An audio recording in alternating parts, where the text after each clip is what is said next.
Good morning, ladies and gentlemen.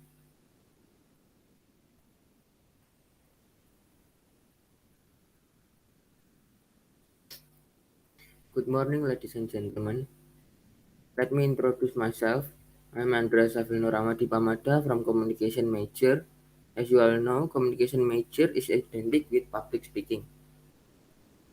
Good communication is a communication that can run effectively. The effectiveness of communication is influenced by the communication process that occurs. You need to understand techniques for effective communication so that your communication process runs effectively and give a good impression. Number one, take time to think before speaking.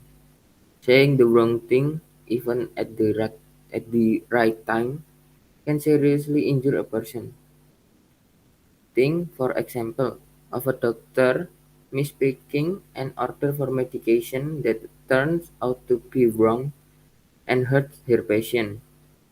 Saying the wrong thing in a court of law could send an innocent person to jail for a long, long time. Since since words have such power, it is very important how we communicate.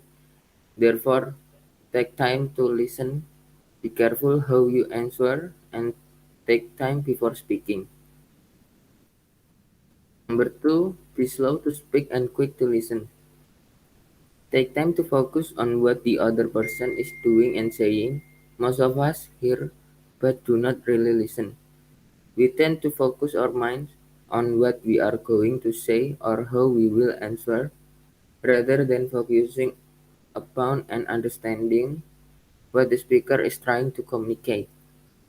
Number three, speak to help the listener. Communicate with the intention of helping the listener. There are many reasons why people talk. Sometimes it's merely to test the relationship, as often happens with small talk. There are those who think out loud. So as a listener, you just happen to be present as they are trying to process their thoughts. Other times, it's to present information for whatever the reason. Still, other occasion, the speaker is communicating a need for an answer or assistance. If it's small talk, when you can help the listener by presenting something to the conversation that brings value to it and the other person. If you are not sure what the point of the talk is, then simply and politely ask for clarification. Such a thing can be very helpful with someone who presents something that might be a need. Number four, speak with straightforwardness. We often tend to play games with people by not being open and honest. This is a practice for those who have learned to be passive aggressive. However, the people we admire the most are those who are honest and truthful.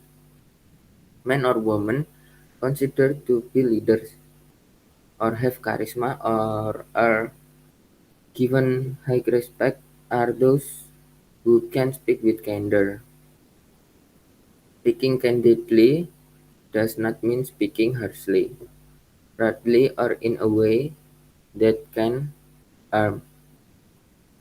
Learning to speak the truth with tact or kindness will give you freedom in your ability to work with people and reward you with positive regard from others. Number five, be aware that nonverbal communication is always at work. Nonverbal communication may speak louder than words, but they are not as distinct as words.